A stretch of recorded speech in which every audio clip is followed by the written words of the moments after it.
യേശുക്രിസ്തുവിൽ പ്രിയപ്പെട്ടവരെ, ഇന്ന് പരമ്പരാഗതമായി നാം ചിന്തിച്ചു വരുന്ന മറ്റൊരു ചിന്താവിഷയത്തെ അതിൻ്റെ ഒരു മറുപടി, ഒരു കേസ് സ്റ്റഡി എന്ന നിലയിൽ പറയുവാനാണ് ഞാനിപ്പോൾ കർത്താവിൽ ആഗ്രഹിക്കുന്നത്. അത് മറ്റൊന്നുമല്ല, ചില ആളുകൾ എന്നോട് ചോദിച്ചത് ഇങ്ങനെയാണ്: ഇപ്പോഴേ ഈ ആധുനികകാല സാങ്കേതികതകൾ വർദ്ധിച്ചു വന്നപ്പോൾ നമുക്ക് ഒരുപാട് ടെക്നോളജിയുടെ ഡെവലപ്മെന്റ്സ് ഉണ്ടായിട്ടുണ്ട്. ആ ടെക്നോളജിയുടെ ഡെവലപ്മെന്റ്സിൽ നമുക്ക് വിശുദ്ധ വേദപുസ്തകം അതിന്റെ ഏത് വേർഷൻ വേണമെങ്കിലും ഐപാഡിലോ ആപ്പിൾ ഫോണിലോ ആൻഡ്രോയിഡ് ഫോണിലോ കമ്പ്യൂട്ടറിലോ ഒക്കെ സമൃദ്ധിയായി ഡൗൺലോഡ് ചെയ്ത് സൂക്ഷിക്കാനും ഉപയോഗിക്കാനും സാധിക്കും. അങ്ങനെ ഇരിക്കെ ഈ മൊബൈൽ വഴി ബൈബിൾ വായിച്ചാൽ അല്ലെങ്കിൽ അത് ഉപയോഗിച്ചാൽ എന്തെങ്കിലും തെറ്റുണ്ടോ, അത് പാപമാണോ എന്നാണ് ചില ആളുകൾ ചോദിച്ചിട്ടുള്ളത്. ഇതേക്കുറിച്ച് വിവിധങ്ങളായിട്ടുള്ള അഭിപ്രായങ്ങൾ നമ്മുടെ ആളുകൾ തന്നെ പറയുന്നത് ഞാൻ ശ്രദ്ധിച്ചിട്ടുണ്ട്. അവരെ ആരെയും ഖണ്ഡിക്കാനോ അതിന് മറുപടി പറയാനോ അല്ല ഞാൻ ഇപ്പോൾ വന്നിരിക്കുന്നത്. ഞാൻ ഇപ്പോൾ പറയാൻ ആഗ്രഹിക്കുന്ന വിഷയം, ഈ മൊബൈൽ ഫോണോ ഐപാഡിലോ വേദപുസ്തകം വായിക്കുകയോ അത് ഉപയോഗിക്കുകയോ ചെയ്താൽ അതും ഒരു തെറ്റായ കാര്യമാണെന്നൊരു ചിന്ത നമ്മുടെ ചില ആളുകളുടെ മനസ്സിലുണ്ട്. നമ്മൾ കുറെ കാലങ്ങളായി മനസ്സിൽ സൂക്ഷിച്ചു വെച്ചിരിക്കുന്ന ചില ധാരണ പിശകുകൾ, ആ ധാരണ പിശകുകളുടെ മേൽ അതിന്റെ അടിസ്ഥാനത്തിലാണ് വസ്തുതകളെ നമ്മൾ പലപ്പോഴും വിലയിരുത്തുന്നത്. അത് വാസ്തവത്തില് എന്താണെന്നുള്ള ഒരു പരിവേഷണമാണ് ഇന്നത്തെ ഈ പ്രസന്റേഷൻ ഞാൻ ആഗ്രഹിക്കുന്നത്. ഈ വേദപുസ്തകത്തെക്കുറിച്ച് ഞാൻ പഠിച്ചു മനസ്സിലാക്കുന്നത്, ഈജിപ്ഷ്യൻ നൈൽ നദീതീരങ്ങളിൽ വളർന്നു വന്ന കരിമ്പിൻചെടി പോലെയൊക്കെ വളർന്നു വന്ന ഒരു പോളച്ചെടി ഉണ്ടായിരുന്നു. ആ പോളച്ചെടിയുടെ പേര് പാപ്പിറസ് എന്നാണ്. പാപ്പിറസ് എന്ന് പറയുന്ന ഈ പോളച്ചെടിയുടെ പോള അടർത്തി വെയിലത്തിട്ട് ഉണക്കിയാൽ അതില് എഴുതാനായിട്ട് സാധിക്കും. മഷി ഉപയോഗിച്ച് എഴുതാനായിട്ട് സാധിക്കും. അന്നത്തെ കാലത്ത് അവർ കണ്ടെത്തിയ സാങ്കേതിക വിദ്യയായിരുന്നു പാപ്പിറസിന്റെ റീഡ്, അതിന്റെ പോള അതെടുത്ത് ചതച്ച് അതിന്മേൽ മഷി കൊണ്ട് എഴുതുക എന്നുള്ള രീതി. വേദപുസ്തകത്തിലെ ദൈവിക വെളിപ്പാടുകൾ ആദ്യമായി രേഖപ്പെടുത്തി കിട്ടിയത് ഈ പാപ്പിറസ് റീഡുകളിലാണ്, അല്ലെങ്കിൽ പാപ്പിറസുകളാണ്. പാപ്പിറസ് എന്ന് പറയുന്ന ആ പേരിൽ തന്നെയാണ് പേപ്പർ എന്ന വാക്ക് ഉണ്ടായത് തന്നെ. അപ്പോൾ വാസ്തവത്തിൽ ഈ പാപ്പിറസ് റീഡില് എഴുതപ്പെട്ടിരുന്ന ഈ ബൈബിൾ അല്ലെങ്കിൽ ദൈവവചനം, അത് ആണ് പിന്നീട് പകർത്തി തുകൽ ചീരലുകളിലേക്കും അതുപോലെ തന്നെ മറ്റ് സംവിധാനങ്ങളിലേക്കും കളിമൺ ശേഖരങ്ങളിലേക്കും ഒക്കെ എഴുതുവാൻ ഇടയായി തീർന്നത്. പാപ്പിറസ് റീഡുകളിൽ എഴുതി കെട്ടി സൂക്ഷിച്ചു വെച്ചിരുന്ന ആ രേഖകൾ അധികകാലം ആയുസ് അതിനുണ്ടായിരുന്നില്ല. വളരെ ബലഹീനമായ ചെടിയുടെ പോളകളിൽ എഴുതി വെക്കുന്ന ഈ കാര്യങ്ങൾ സുസ്ഥിരമായി അത് സൂക്ഷിക്കപ്പെടാൻ കഴിയുമായിരുന്നില്ല. പിന്നീടാണ് മൃഗങ്ങളുടെയും മറ്റും തോലുകൾ ഉണക്കിയെടുത്ത് അതിന്മേൽ ഇവ പകർത്തി എഴുതിയത്. അപ്പൊ പാപ്പിറസ് റീഡുകളിൽ എഴുതപ്പെട്ടിരിക്കുന്ന ദൈവവചനം പകർത്തി തുകലുകൾ എഴുതി ആ തുകലുകൾ ചുരുളായി സൂക്ഷിച്ചിരുന്നു. അതിനെയാണ് സ്ക്രോൾസ്, അതായത് തുകൽ ചുരുളുകൾ എന്ന പേരിൽ അറിയപ്പെട്ടത്. നമ്മുടെ കർത്താവായ യേശു ക്രിസ്തു ദേവാലയത്തിൽ ചെന്നായ സമയത്ത് ശുശ്രൂഷക്കാരൻ അവന് വായിക്കാനായി കൊണ്ടു കൊടുത്തത് സ്ക്രോളായിരുന്നു, ചുരുളായിരുന്നു. അപ്പൊ ഒരു തുകൽ ചുരെന്ന് പറഞ്ഞു കഴിഞ്ഞാൽ രണ്ടുപേരെടുത്താൽ പൊക്കിയാൽ മാത്രമേ പൊങ്ങുകയുള്ളൂ. ഒരറ്റത്തും ഇങ്ങനെ മടക്കി അത് സ്ക്രോൾ ചെയ്ത് വെച്ചിരിക്കുകയാണ്. അതിലാണ് എഴുതിയിരിക്കുന്നത്. ആ സ്ക്രോൾ റൈറ്റിംഗ് കഴിഞ്ഞ ശേഷമാണ് പിന്നീട് ടാബ്ലറ്റുകൾ, അതായത് കളിമൺ ശേഖരങ്ങളിലും മറ്റും എഴുതുന്ന രീതി ഉണ്ടായി. കളിമൺ ശേഖരങ്ങളിൽ ഒക്കെ എഴുതിയ ശേഷം പിന്നീട് പേപ്പർ വിദ്യ, പേപ്പറും മുദ്രണ വിദ്യയും കണ്ടുപിടിച്ചു കഴിഞ്ഞപ്പോൾ അതിലേക്ക് ഇത് പകർത്തി എഴുതി. വാസ്തവത്തിൽ ബൈബിൾ ആദ്യം എഴുതിയത് പാപ്പിറസ് റീഡുകളിലാണ്. പാപ്പിറസ് റീഡുകളിൽ എഴുതപ്പെട്ട ഈ ബൈബിൾ പിന്നീട് തുകൽച്ചൊല്ലിലേക്കും അവിടെ നിന്ന് കളിമൺ ശേഖരങ്ങളിലേക്കും പിന്നീട് പേപ്പർ കണ്ടുപിടിച്ചപ്പോൾ പേപ്പറിന്റെയും ഇങ്കിന്റെയും സഹായത്തോടെ അത് നമ്മുടെ ഇന്നത്തെ നിലയിൽ പുസ്തക രൂപത്തിൽ പേപ്പറുകളിലും അത് അച്ചടിക്കാനായിട്ട് തുടങ്ങി. Malayalam Bible 1911 Bible society of ഇന്ത്യയുടെ സംഭാവനയായി മലയാളത്തിൽ കേരളത്തിലെ ആളുകൾക്ക് കിട്ടിയത്. അതിനു മുമ്പ് ഡോക്ടർ ബുക്കാനനും അതുപോലെയുള്ള ബേക്കറും പിന്നെ ഇതുപോലെയുള്ള ചില സാഹിബ്മാരൊക്കെ വേദപുസ്തകത്തിന്റെ സുവിശേഷ പ്രതികളുടെ ചില ഭാഗങ്ങൾ മലയാളത്തിലേക്ക് വിവർത്തനം ഉണ്ടായിരുന്നെങ്കിലും പരിമിതമായ കോപ്പികളാണ് ഉണ്ടായിരുന്നത്. ബഹുമാനപ്പെട്ട കോനാട്ട് മൽപ്പാൻ എഴുതിയ സുറിയാനിയിൽ നിന്ന് മലയാളത്തേക്ക് നേരിട്ട് തർജ്ജമ ചെയ്ത ബൈബിളിന്റെ ചുരുക്കം ചില കോപ്പികൾ ഇവിടെ മലയാളക്കരയിൽ ഉണ്ടായിരുന്നു. അത് 500-1000 കോപ്പികളെ ഉണ്ടായിരുന്നുള്ളൂ. 1911 ബൈബിൾ സൊസൈറ്റി വേദപുസ്തകം മലയാളത്തിൽ നമുക്ക് അച്ചടിച്ചു തരാൻ തുടങ്ങിയത് മുതലാണ് മലയാളക്കരയിലെ ആളുകളുടെ കയ്യിൽ ബൈബിൾ ലഭിച്ചത്. അതിനു മുമ്പ് അവരുടെ കയ്യിൽ തുകച്ചുരുളുകളോ ഈ പറയപ്പെട്ട സംവിധാനങ്ങളോ ഒന്നും ഉണ്ടായിരുന്നില്ല. ഇനി ആരുടെയെങ്കിലും കയ്യിൽ ഉണ്ടായിരുന്നെങ്കിൽ ഈ പറയപ്പെട്ട ബിഷോപ്പുമാരുടെയോ ഒക്കെ കയ്യില് അല്ലെങ്കിൽ പുരോഹിതന്മാരുടെയോ എല്ലാം കയ്യില് ഈ സുവിശേഷ പ്രതികളുടെ ഏതെങ്കിലും താളുകളോ ഭാഗങ്ങളോ ഒക്കെ ഉണ്ടായിരുന്നു എങ്കിൽ മാത്രമേ ഉള്ളൂ. അപ്പൊ ഞാനിവിടെ പറയാൻ വരുന്നതിന്റെ പ്രധാനപ്പെട്ട വിഷയം ഈ മൊബൈൽ ഫോണിൽ, ആൻഡ്രോയിഡ് ഫോണിൽ ഇന്ന് ധാരാളം ആപ്ലിക്കേഷൻസ് നമുക്ക് ഡൗൺലോഡ് ചെയ്ത് സൂക്ഷിക്കാൻ സാധിക്കും. വിശുദ്ധ വേദപുസ്തകവും അതിനകത്ത് സൂക്ഷിക്കും. എന്റെ കയ്യിലിരിക്കുന്ന ആൻഡ്രോയിഡ് ബൈബിൾ എന്റെ ഫോണില് ഞാൻ വേദപുസ്തകത്തിന്റെ കിങ് ജെയിംസ് വേർഷനും ന്യൂ കിങ് ജെയിംസ് വേർഷനും ഇംഗ്ലീഷ് വേർഷൻസുകളും മലയാളം ബൈബിളും ഡൗൺലോഡ് ചെയ്ത് വെച്ചിട്ടുണ്ട്.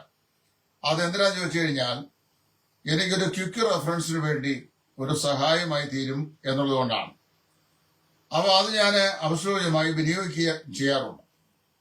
എന്നാല് യോഗങ്ങൾക്ക് ഞാൻ പോകുമ്പോൾ എന്റെ ബാല്യകാലം മുതല് എന്റെ കയ്യിലുള്ള കറുത്ത പൈൻറ്റിട്ട ബൈബിൾ, അത് ഒരു ബൈബിളിന്റെ കവറിനകത്ത് വെച്ച് പൊതിയാതെയോ പേപ്പർ കൊണ്ട് പൊതിയാതെയോ ആ പുസ്തകം അങ്ങനെ തന്നെയാണ് ഞാൻ എന്റെ ആയുസ് മുഴുവൻ ചുമന്നതും ഇപ്പോൾ ഉപയോഗിച്ചുകൊണ്ടിരിക്കുന്നത്. എനിക്കതിൽ യാതൊരു ലജ്ജയും ഒരിക്കൽ പോലും ഉണ്ടായിട്ടില്ല. എന്നാല് കാലം മാറിയ ഈ കാലഘട്ടത്തിൽ ഇപ്പൊ പേപ്പർ ബൈൻഡിൽ ചെയ്തിരിക്കുന്ന ഈ ബൈബിൾ അത് മാത്രം നമ്മള് കയ്യിൽ സൂക്ഷിച്ചുകൊണ്ട് നടന്നാൽ മാത്രമേ ശരിയാവുകയുള്ളൂ. ആൻഡ്രോയിഡ് വേർഷനിലെ ഫോണിലെയോ അല്ലെങ്കിൽ ഐപാഡിലെയോ ഒക്കെ ആപ്പിൾ ഫോണിലെയോ ഒക്കെ സൂക്ഷിച്ചിരിക്കുന്ന ബൈബിൾ കൊണ്ട് ആത്മീയ ശുശ്രൂഷയ്ക്കോ യോഗത്തിനോ ഒക്കെ പോയാൽ അത് തെറ്റാണ് എന്ന് വിവക്ഷിക്കുന്ന ചില ആളുകളെ ഞാൻ കണ്ടു. എന്നെ സംബന്ധിച്ച് ഞാൻ അതിനെ തെറ്റെന്ന് പറയാൻ തയ്യാറല്ല. ഏറ്റവും അഭികാമ്യമായത് ഒരു വേദപുസ്തകം കയ്യിൽ പിടിച്ചുകൊണ്ട് പോകുന്ന, കാരണം അതൊരു പരസ്യ സാക്ഷ്യമാണ്. കാരണം ദൈവമക്കളായ നമ്മള് ദൈവ തിരുവെഴുത്തുകളുടെ ഉല്ലേഖനം ചെയ്യപ്പെട്ടിരിക്കുന്ന വിശുദ്ധ ബൈബിളിന്റെ ഒരു കോപ്പി നമ്മുടെ കയ്യിൽ നമ്മൾ സൂക്ഷിച്ചുകൊണ്ട് അതും പിടിച്ചുകൊണ്ട് പരസ്യമായി നമ്മളൊരു ആത്മീയ ശുശ്രൂഷയ്ക്കോ ഒരു കൺവെൻഷനോ അല്ലെങ്കിൽ ഒരു ആരാധനയോധനോ പോകുന്നു എന്ന് പറയുന്നത് തത്വത്തിൽ അതൊരു ക്രിസ്തീയ സാക്ഷ്യമാണ്. നമ്മുടെ കയ്യിൽ അതിരിക്കുന്ന ഒരു സാക്ഷ്യമാണ്. ഈ മൊബൈൽ ഫോണിലും ലാപ്ടോപ്പിൽ ഇരുന്ന് കഴിഞ്ഞാൽ അതിന്റെ ഹാർഡ്വെയറും സോഫ്റ്റ്വെയറും അറിയുന്നതല്ലാതെ ലോകത്തിൽ ആർക്കും ഈ സാധനം അതിനകത്തുണ്ടോ എന്ന് അറിയത്തില്ല. നമുക്കല്ലേ അറിയത്തുള്ളൂ നമ്മുടെ ഫോണിനകത്ത് വെച്ചിട്ടുണ്ടോ ഇല്ലയോ എന്നുള്ളത്. നമ്മളെടുത്ത് വായിക്കുമ്പോഴാണ് ആളുകൾക്ക് മനസ്സിലാക്കാൻ കഴിയുന്നത്. അപ്പൊ അതുകൊണ്ട് ഒരു ക്രിസ്തീയ സാക്ഷ്യത്തിന്റെ മാതൃക എന്ന നിലയിൽ ഒരു ലിറ്ററൽ ബൈബിൾ, അക്ഷരീകമായ ബൈബിൾ നമ്മുടെ കയ്യിൽ സൂക്ഷിക്കുന്നതും അത് പിടിച്ചുകൊണ്ട് പോകുന്നതുമാണ് എല്ലായ്പ്പോഴും മാതൃകാപരമായ ഒരു പെരുമാറ്റം. എന്നാല് അതല്ലാതെ ഈ ഫോണിനകത്തെയോ ഐപാഡിലെയോ ബൈബിൾ നമ്മൾ ഉപയോഗിച്ചാൽ അതിനെ ഒരു പാപമെന്നോ തെറ്റെന്നോ പറയാനുള്ള ആ തീവ്ര മനോഭാവത്തെ ഞാൻ അനുകൂലിക്കുന്നില്ല. കാരണം വേദപുസ്തകം കയ്യിൽ പിടിച്ചുകൊണ്ട് പോകാൻ കഴിയാത്ത ഒരുപാട് രാജ്യങ്ങൾ ഇന്നും ഭൂമിയിലുണ്ട്. ഉദാഹരണം പറഞ്ഞു കഴിഞ്ഞാൽ പൗലോസ് അപ്പോസ്തലൻ സുവിശേഷം പ്രസംഗിച്ച സഭ സ്ഥാപിച്ച എഫേസോസ്, ആ സ്ഥലമാണ് ഇന്നത്തെ മോഡേൺ ടർക്കി. ടർക്കിയിൽ വാസ്തവത്തില് ഒരു ക്രിസ്ത്യാനി പോലും ഇന്നില്ല. നല്ല ഒരു ഒരു ഒരു വ്യക്തി പോലും ക്രിസ്ത്യാനിയായി ഇല്ലാത്തൊരു രാജ്യമാണ്. അവിടുത്തെ റിലീജിയനും ക്രൈസ്തവമല്ല.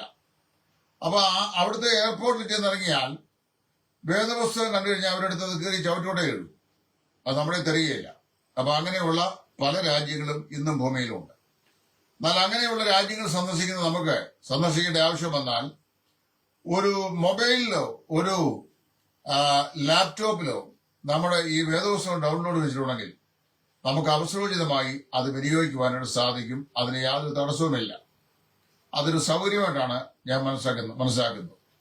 അപ്പൊ അതുകൊണ്ട് വേദപുസ്തകം പരസ്യമായി ചുമന്നുകൊണ്ട് നടക്കാൻ കഴിയാൻ സ്വാതന്ത്ര്യമില്ലാത്ത രാജ്യങ്ങളിലും ഇടങ്ങളിലും വേദപുസ്തകം അനിവാര്യമായും ആവശ്യമെന്ന് കരുതുന്ന വിശ്വാസികൾക്ക് വേദപുസ്തകം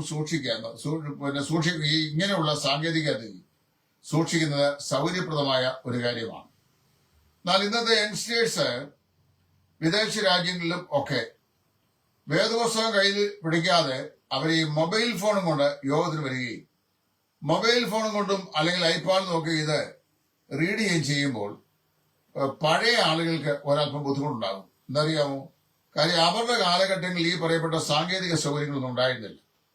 അന്ന് അവർക്കുണ്ടായിരുന്ന സാങ്കേതികതമാണ് ഈ പേപ്പറിൽ പ്രിന്റ് ചെയ്ത ബൈബിൾ എന്ന് പറയുന്നത്.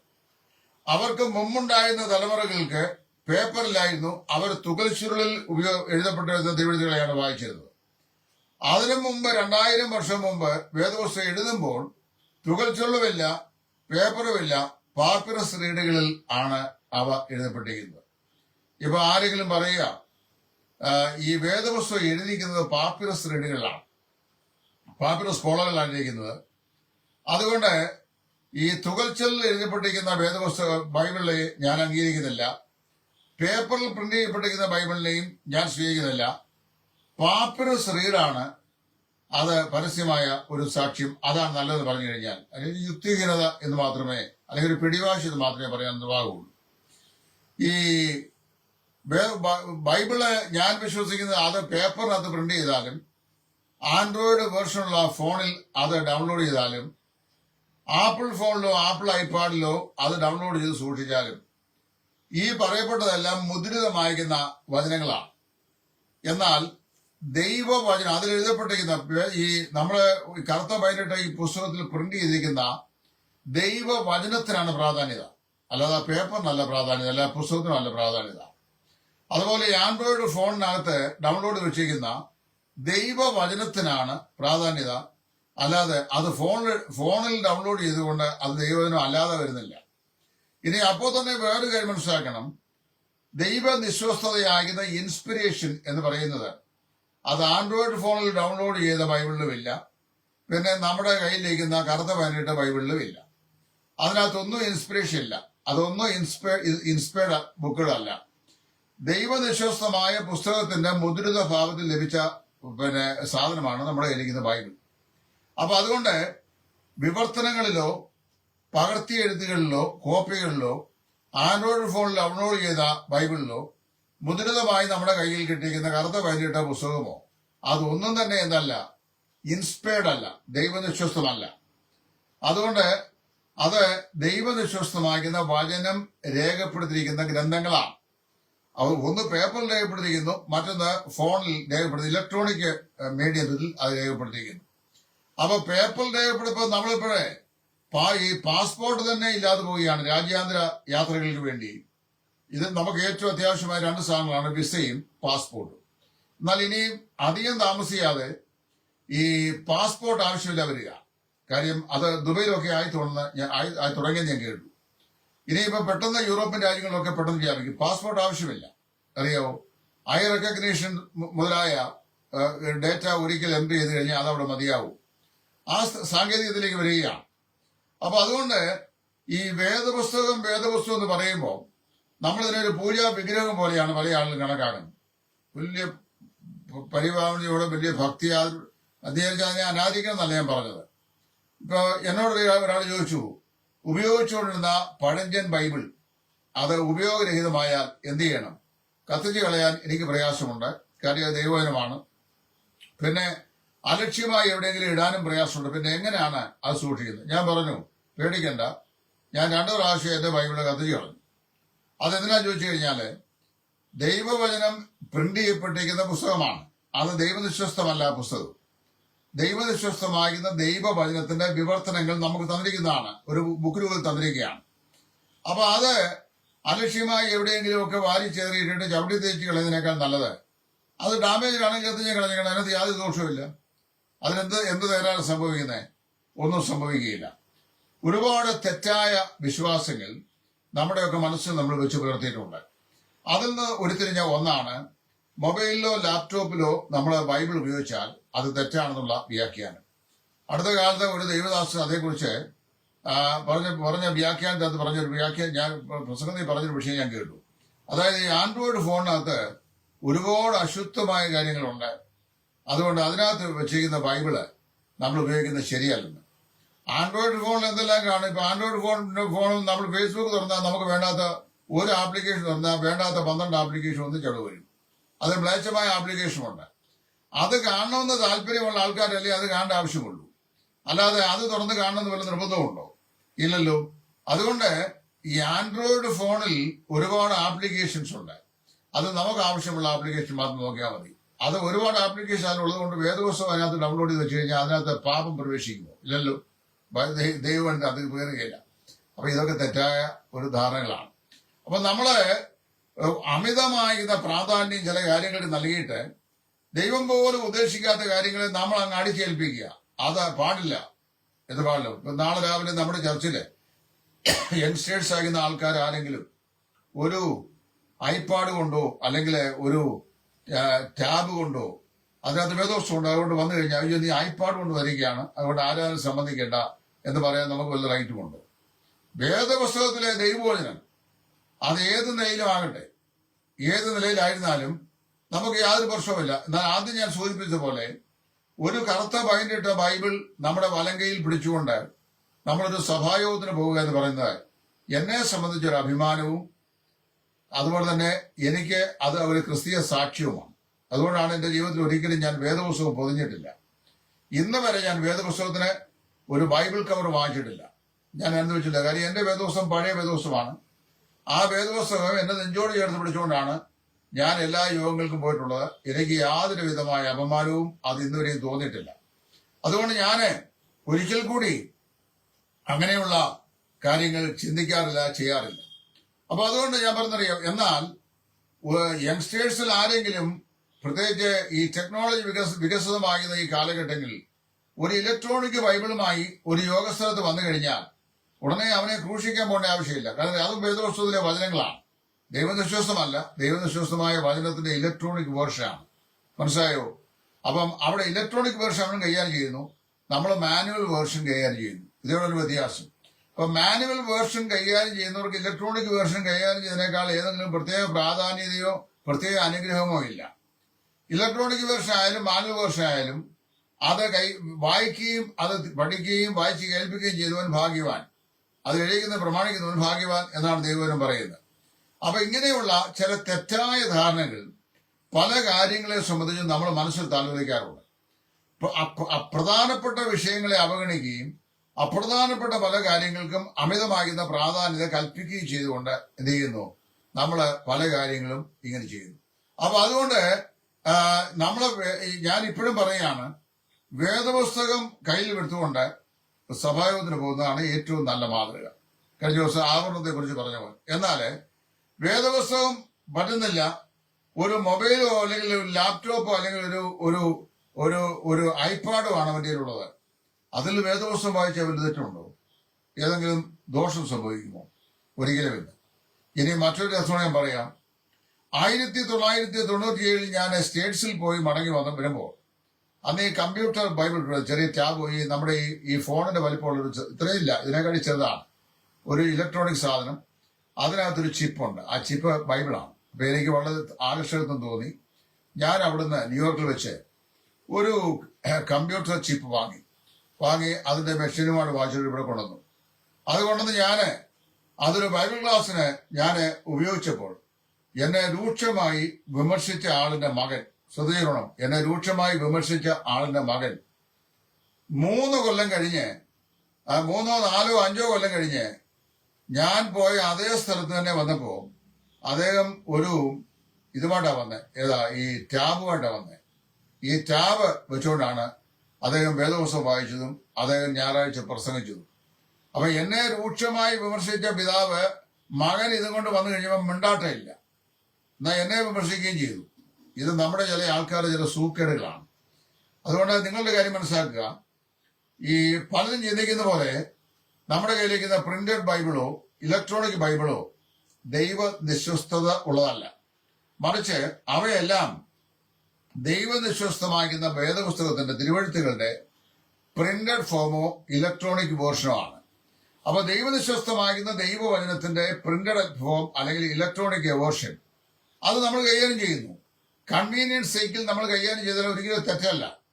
ഞാൻ മുമ്പേ പറഞ്ഞല്ലോ, വേദപുസ്തകം നിക്ഷിപ്തമായ രാജ്യങ്ങളിൽ സഞ്ചരിക്കുന്ന ആൾക്കാർക്ക് ഏറ്റവും സൗകര്യപ്രദമായ സാധനമാണ് ഫോണിലോ ടാബിലോ ഒക്കെ ഈ വേദപുസ്തകമുള്ളത്. അതുകൊണ്ട് ഒരുവിധ പരീക്ഷ മനോഭാവത്തും നമ്മളെ മൂടിയിട്ട് നമ്മള് പ്രാധാന്യമായ കാര്യങ്ങൾക്ക് അപ്രാധാന്യത കൽപ്പിക്കുകയും അപ്രാധാന്യമായ കാര്യങ്ങൾക്ക് പ്രാധാന്യത കൽപ്പിക്കുകയും ചെയ്യുന്ന ഒരു സ്ഥിതിവിശേഷം, സ്വഭാവ സവിശേഷത ഈ ആധുനിക കാലത്തെ ദൈവജനത്തിനിടയിലെ ഒരു പ്രത്യേകതയാണ്. അതുകൊണ്ട് അങ്ങനെയുള്ളതൊക്കെ മാറ്റിവെച്ചിട്ട് എന്ത് ചെയ്യുക, ഒരു മിതത്വത്തിലേക്ക് വരണം, ഒരു ലിബറൽ ആറ്റിറ്റ്യൂഡ്. എന്താ ലിബറൽ എന്ന് പറഞ്ഞാൽ, ഉപദേശ വിഷയങ്ങളിലോ ജീവിത വിഷയങ്ങളിലോ എന്തെങ്കിലും ലിബറലിറ്റി കാണിക്കണം എന്നല്ല ഞാൻ പറഞ്ഞത്. മറ്റേ ഇങ്ങനെയുള്ള കാര്യങ്ങളിൽ ഒരാൾ ഇലക്ട്രോണിക് വേർഷൻ വായിച്ചാൽ പാപമാണെന്നൊക്കെ പറയുന്നത് വലിയ മൂഢത്വമാണ്, തെറ്റാണ്. അങ്ങനെയൊന്നും പറയാൻ പാടില്ല. അവരത് വായിക്കട്ടെ, അവരുടെ കൺവീനിയൻസ് അതാണ്, നല്ല കാര്യമാണ്. പിള്ളേര് നന്നായിട്ട് ടാബ് കൈകാര്യം ചെയ്യാൻ അറിയാവുന്ന ആൾക്കാർ വായിക്കുന്നു, ഉപയോഗിക്കുന്നു, സൗകര്യമാണല്ലോ. അപ്പൊ അതുകൊണ്ട് ഇങ്ങനെയുള്ള കാര്യങ്ങളെക്കുറിച്ച്, അതായത് ഈ ഒട്ടകത്തെ വിഴുങ്ങുകയും കൊതുകിനെ അരിച്ചെടുക്കുകയും ചെയ്യുന്ന സമ്പ്രദായങ്ങൾ മാറ്റിയിട്ട് മിതത്വം ഇങ്ങനെയുള്ള കാര്യങ്ങളൊക്കെ നമ്മൾ പാലിക്കുന്നത് നല്ലതാണ്. ഒരു മൊബൈൽ ഫോണിൽ ബൈബിൾ ഉപയോഗിച്ചാൽ ഒരു തെറ്റുമില്ല, ലാപ്ടോപ്പിൽ ഉപയോഗിച്ചാലും ഒരു തെറ്റില്ല, ഐപാഡിൽ ഉപയോഗിച്ചാലും തെറ്റില്ല, ടാബുകളിൽ ഉപയോഗിച്ചാലും തെറ്റില്ല, ഇനി പ്രിന്റഡ് ഫോമിൽ ഉപയോഗിച്ചാലും തെറ്റില്ല.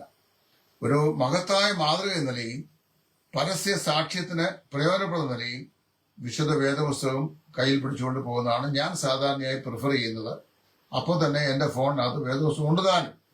ഇപ്പൊ തന്നെ ഞാൻ സഭായോഗത്തിന് പോകുമ്പോൾ വേദപുസ്തകം കയ്യിലിരിക്കുന്നു. അവിടെ ഞാൻ വാക്യം വായിക്കുമ്പോൾ എനിക്ക് പെട്ടെന്ന് ഒരു ഇംഗ്ലീഷ് വേർഷൻ നോക്കണമെങ്കിൽ ഞാൻ എന്റെ ഈ ഫോണിലാണ് നോക്കുന്നത്. അതിലൊരു തെറ്റുമില്ലെന്ന് പരിപൂർണമായി ഞാൻ വിശ്വസിക്കുന്നു. അപ്പൊ ഇങ്ങനെയുള്ള ചില ചോദ്യങ്ങൾ ചില ആളുകൾ എന്നോട് ചോദിച്ചതിന് ഒരു വിശദീകരണവുമായി ഞാൻ വന്നത് മാത്രമേ ഉള്ളൂ. കാര്യങ്ങളെ വസ്തുതാപരമായി ഗ്രഹിപ്പാനും പ്രായോഗികമാക്കുവാനും ദൈവം നമുക്കേവർക്കും ഏറെ കൃപ തന്ന് സഹായിക്കട്ടെ എന്ന് പ്രാർത്ഥിച്ചുകൊണ്ട് നിർത്തുന്നു. ദൈവം എല്ലാവരെയും അനുഗ്രഹിക്കട്ടെ.